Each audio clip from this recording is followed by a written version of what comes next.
అన్నయ్యకి నన్ను పెట్టి మా అన్నయ్య అనే సినిమా రాజశేఖర్తో సినిమా క్లాప్ కొట్టారు చిరంజీవి గారు. ఆ సినిమాని తీసేశారు. ఏమంటే హీరో గారు ఇంకో డైరెక్టర్ పేరు చెప్పాడనని అని చెప్పి తీసారు. సరే అండి, ఓపెనింగ్ అయింది, సబ్జెక్టు అయింది, ఇదైంది, తప్పు కదా అని చిన్న డిస్కషన్ జరిగింది. లేదు సార్, మేము ఇది ఇస్తాం, తీసుకోండి సార్ అన్న. ఓకే, వదిలేసాను.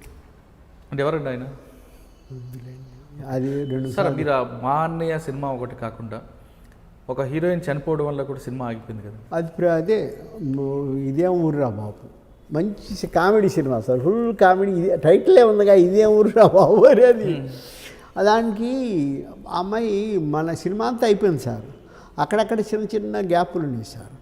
ఆ టైంలో అమ్మాయి చనిపోవడం, చనిపోయింది ఎలా ఫిలప్ చేయాలనో ఆ ప్రొడ్యూసర్ కూడా ఏదో ప్రాబ్లంలో ఇరుక్కోవడం, ఇలా ఫైనాన్షియల్ ఏదో ఉంటాయి కదా సార్.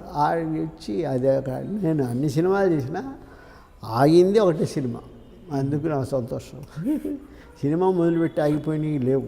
ఆ సినిమా పూర్తి అవ్వబోయి కూడా ఆగిపోయింది. అది ఒక్కటే సినిమా నాకు లైఫ్. అంటే ప్రత్యూష చనిపోవడం వల్ల, అమ్మాయి చనిపోవడం వల్లనే కొంత. సార్, మీరు ఇన్ని సినిమాలు తీసుకొచ్చారు, 51 సినిమాల వరకు, కానీ మీ కుటుంబం నుంచి ఎవరు మీకు వారసుడు ఎవరు రాలేదు? రాలేదు సార్. కారణం ఏమంటే సార్, నేను డైరెక్టర్ అయ్యేటప్పుడు 74 పెళ్ళాను సార్. 80కి నాకు 3 పిల్లలు పుట్టారు సార్.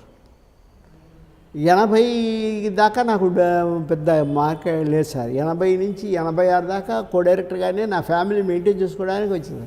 అక్కడి నుంచి వారి చదువులు ప్యారలల్గా ఉండేవి సార్. నేను డెవలప్మెంట్ ప్యారలల్గా ఉండేది సార్. వాళ్ళు మా పిల్లలు రష్యా, అది ఆస్ట్రేలియాలో పోస్ట్ గ్రాడ్యుయేషన్ వాళ్ళు చేసే వరకు నేను డైరెక్షన్ చేస్తూనే ఉన్నాను. చేస్తున్నాను. అది ఇది ప్యారలల్గా వచ్చింది. వాళ్ళు ఎప్పుడో ఒకరోజు సెట్కో లేకపోతే ఊటీలో షూటింగ్ వస్తే వచ్చేవాళ్ళు తప్ప అందరు పిల్లలు. నేను కరెక్ట్గా 2006 వచ్చే నాటికి నా కొడుకు ఆస్ట్రేలియాలో జాబ్ చేస్తాడు పెద్దోడు.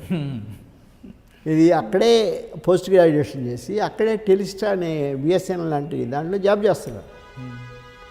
చిన్నోడు కూడా ఎంఈఎం ఆస్ట్రేలియా చేశాడు.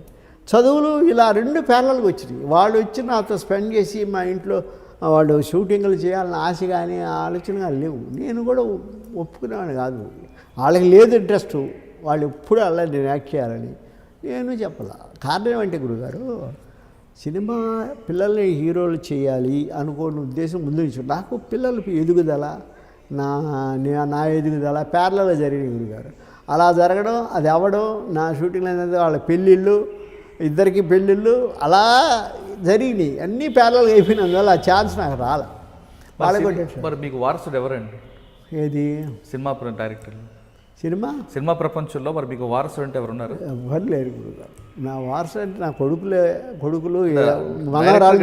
వారసుడు అంటే అంటుంది అక్కడ వారసుడు కదండి, డైరెక్షన్లో వారసుడుగా. అది ఉంది గురుగారు, డైరెక్షన్ వారసుడు. ఎవరు మంచి సినిమా ఇస్తే వాళ్ళందరూ నా వారసులే.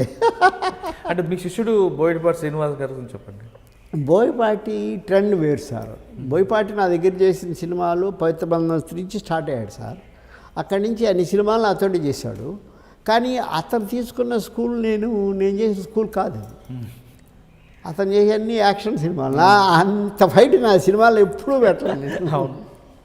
అంటే ఒక్కో టేస్ట్ గురుగారు. ఇప్పుడు నేను చేసింది పిసి రెడ్డి గారి దగ్గర, ఆ తర్వాత టి కృష్ణ గారి దగ్గర.